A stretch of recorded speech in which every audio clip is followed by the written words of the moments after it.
vậy đừng sạch món á bởi dân tập xa thò mà đá sạch món và miên trànประเภท nhom lược ประเภท thống 7 ទី1 sạch món ប្រកប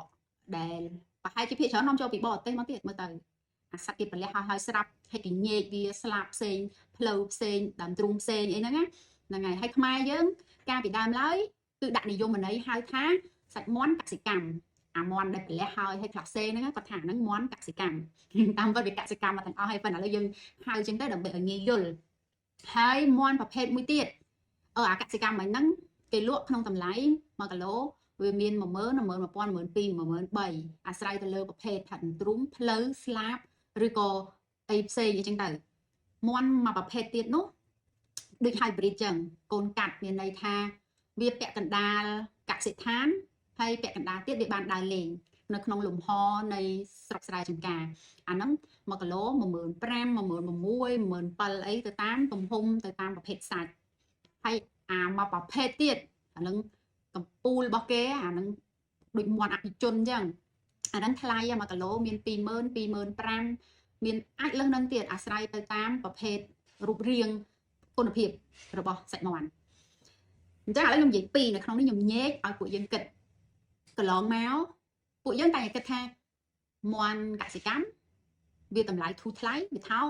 ដោយសារតែអាហ្នឹងវាស៊ីចំណីអាហារគីមីយើងតែគិតចឹងត្រូវទេកន្លងមកចំណែកអាមាន់មួយប្រភេទទៀតអាខ្លះហ្នឹងមានអាមាន់ជុលអីក៏មានដែរជុលងាប់គេយកមកលក់ថ្លៃអាហ្នឹងអាមាន់មួយប្រភេទទៀតហ្នឹងគេហៅមាន់ស្រែបើទោះបីជាគេចិញ្ចឹមនៅក្នុងទីក្រុងហើយវាមិនបានស្គាល់រសជាតិស្រែចម្ការក៏គេនៅតែហៅថាមាន់ស្រែដែរឲ្យតែវារស់នៅទៅតាមសមត្ថភាពរបស់វារស់នៅដោយខ្លួនឯងទៅតាមយថាកម្ម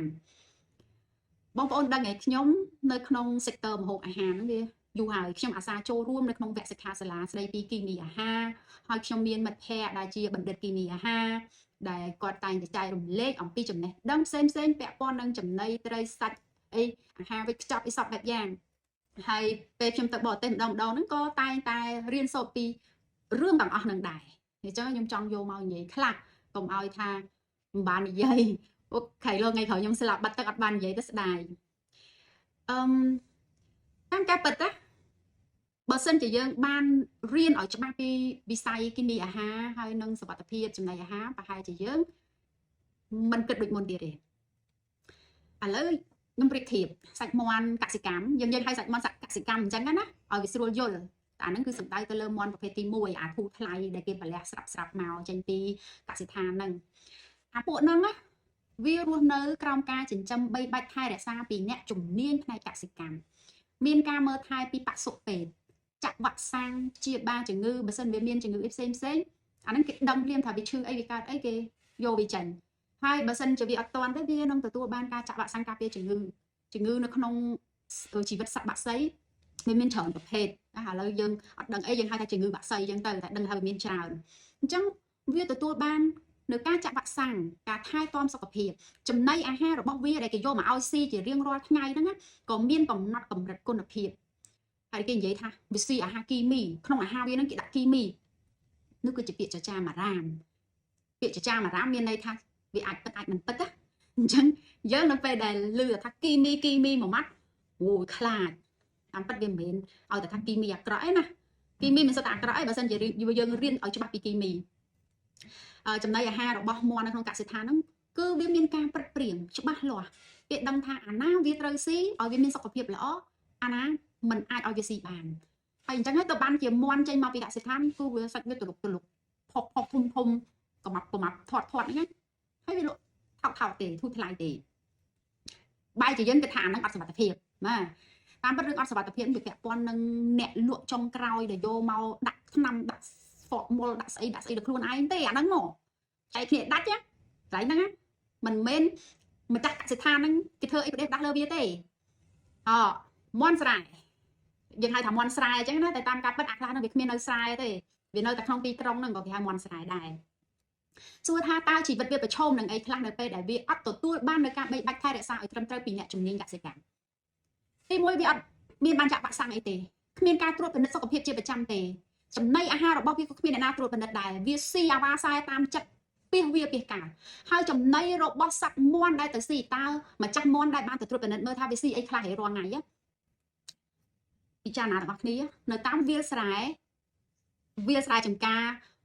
ដែលមានដើមស្រូវដើមឈើដំណាំហូបផ្លែផ្សេងខ្ញុំនិយាយទាំងអស់ទាំងស្រែស្រូវហើយនឹងចម្ការកសិករសប្តាហ៍ថ្ងៃគាត់បាញ់ថ្នាំគីមីពីព្រោះបើគាត់អត់បាញ់ថ្នាំទាំងអស់ហ្នឹងទេវាអាចមានបញ្ហាដល់ដំណាំរបស់គាត់ជាពិសេសបញ្ហាតកៅស៊ីហ្នឹងហ្មងសូម្បីតែខ្ញុំដាំផ្កាហ្នឹងក៏តកៅស៊ីដែរដាំផ្កាលំអហ្នឹងអត់បានបាញ់នេះបាញ់នោះបន្តិចបន្តួចតកៅស៊ីខ្ទេចផ្ការីកអត់តាន់ទេចុះតម្រាំតែដំណាំហូបផ្លែរបស់កសិករដែលគាត់វិនិយោគប្រាក់ជាច្រើនខ្ចីលុយធនាគារយកមកធ្វើចំការធ្វើស្រែនោះស្មានតែគាត់នឹងបដ ாய் ឲ្យតកៅស៊ីអីគាត់ច្បាស់ជាបាញ់ហើយយើងវាមិនដឹងថាបាញ់ថ្នាំហ្នឹងបើសិនបានរបស់ធម្មជាតិដែលគាត់ចេះកែច្នៃខ្លួនឯងមិនអីទេឧទាហរណ៍ថាជីបើគាត់ចេះធ្វើជីកំប៉ុស្តយកទៅដាក់អីហ្នឹងអាហ្នឹងវាមិនអីទេណាតែសប្តាហ៍ថ្ងៃវាកម្រណាស់ច្រើនតែប្រើជីគីមីដែលទិញមកពីបរទេសទៀតអាថ្នាំបាញ់ហ្នឹងមួយអាជីហ្នឹងមួយយកទៅដាក់ដំណាំក្រោយពីដាក់ហើយសួរថាកាកសំណល់នៃថ្នាំគីមីទាំងអស់ហ្នឹងវាទៅកន្លែងណាបងប្អូនជឿថាកសិករទាំងអស់ហ្នឹងគាត់ចេះនឹកឃើញអញវិចខ្ចប់ដាក់ឲ្យស្រួលបួលចងញុកទៅនេះទៅនោះប្រយ័ត្នមន់មកវាឃើញវាស៊ីអីគាត់អាចចេះគិតទេខ្ញុំគិតថាដូចជាអត់សូវមានទេគាត់ដាក់កន្លែងណាដែលគាត់អាចដាក់បានក្រោមផ្ទះក្រោមជង្រុកគៀនដើបនៅគល់ឈើនៅទីណាមួយនៅក្នុងលំហភូមិស្រុករបស់គាត់ផ្ទះគាត់នឹងកន្លែងណាគាត់ដាក់បានគាត់ដាក់ហើយពេលមន់វាដើរចឹកចំណីស៊ីដែលឃើញមន់វាដើរចឹកបក់វាដើរចេះគិតថាអានេះក្របស្រូវនេះមានលាយឡំទៅដោយថ្នាំពុលគីមីកសិកម្មឯងអញមិនត្រូវស៊ីអីអត់ទេមន់វាខួរវាទូចញុយណាវាអត់ចេះគិតទេអញ្ចឹងតែវាឃើញក្របស្រូវក្របធញ្ញជាតិវាឃើញទឹកកកវាឃើញស្អីក៏ដោយវាអត់ដឹងថានឹងគីមីទេគឺវាស៊ីហើយដូច្នេះចំណីអាហាររបស់សត្វមាន់ដែលរស់នៅតាមយថាកម្មរបស់វានោះសួរថាសុវត្ថិភាពដែរទេអត់មានទេដូចមនុស្សអនាថាអញ្ចឹងណាខ្ញុំហៅមាន់អនាថាអញ្ចឹងទៅចុះដែលគេហៅមាន់គេថាមាន់ស្រែហ្នឹងណាខ្ញុំឲ្យនិយមន័យថាជាមាន់អនាថាបលែងវាអញ្ចឹងទៅវាដើរទៅចឹកនេះចឹកនោះដែលរបស់ដែលកសិករទុកចោលទាំងអស់នោះគ្មានការប្រុងប្រយ័ត្នហើយសុទ្ធតែរបស់គ្រោះថ្នាក់អាខ្លះថ្នាំពុលហើយវាទៅស៊ីវាទៅចឹកវាទៅអីហ្នឹងអ្នកទទួលខុសត្រូវអ្នកមើលហ្នឹងអត់ទេណាហើយដល់ពេលយកសាច់របស់វាមកលក់នៅលើទីផ្សារហាងឆេងខ្ពស់ទៀតណាអាហ្នឹងលក់ថ្លៃទៀតតាមប៉ាត់អាហ្នឹងយើងត្រូវគិតមកជ្រុងកន្លែងហ្នឹងផងណាថាវា risky ហានិភ័យវាបន្ថយបន្ថែមទៅនឹងគ្រោះថ្នាក់ចំពោះសុខភាពតែយើងត្រូវគិតអាមែនតែនកុំឲ្យតែលឿងមាន់ស្រែល្អនៅស្រុកគេជាពិសេសនៅប្រទេសកូរ៉េវិញ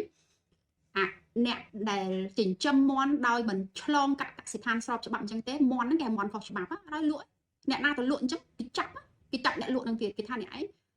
ធ្វើឲ្យមានគ្រោះថ្នាក់ចំពោះអ្នកបរិភោគព្រោះមាន់ហ្នឹងអត់បានចាក់វ៉ាក់សាំងអត់បានពិនិត្យសុខភាពអាហាររបស់វាក៏អត់បានឆ្លងកាត់អ្នកជំនាញ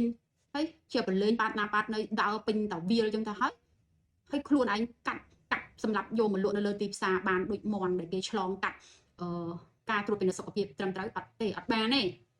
នៅស្រុកកូរ៉េអត់បានទេណាខុសច្បាប់តែនៅស្រុកយើងវិញការគិតវាដូចថាស្មាតទៅពេលតែខ្ញុំធ្វើវីដេអូនិយាយអញ្ចឹងខ្ញុំជិះតែបារម្ភរឿងមួយបងប្អូនដឹងហើយរឿងខ្ញុំអត់សូវធ្វើវីដេអូនិយាយហ្នឹងមកពីបើខ្ញុំនិយាយខ្ញុំនឹងនិយាយរឿងទាំងឡាយណាដែលនៅក្នុងសង្គមគេអត់សូវហ៊ាននិយាយហើយបើសិនជានិយាយទៅដូចតែគេដូចតែអារឿងហ្នឹងណាក៏និយាយបានណាគេក៏និយាយមានតម្លៃទេសម្ដីខ្ញុំវាគ្មានតម្លៃអីទេអញ្ចឹងហើយបានជាខ្ញុំកម្រមានវីដេអូខ្ញុំកម្រនិយាយមកពីបើថានិយាយតើនិយាយរឿងអីដែលអ្នកដតីគេមិនហ៊ាននិយាយឬមិនចង់និយាយឬគេខ្ជិលនិយាយ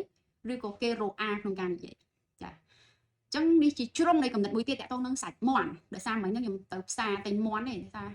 តែឃើញអញ្ចឹងទៅវាចាប់វាដុសកំណត់នៅក្នុងផ្សារពេលទិញមាន់ហ្នឹងគាត់ថាចាំមើលតែតែវិញធ្វើមហូបធ្វើអីហើយថតវីដេអូមួយនិយាយរឿងមាន់ហ្នឹងឯងហើយព្រោះចង់និយាយយូរហើយចង់និយាយយូរយាណាស់ហើយក៏ប៉ុន្តែភាគច្រើនខ្ញុំនិយាយប្រាប់តា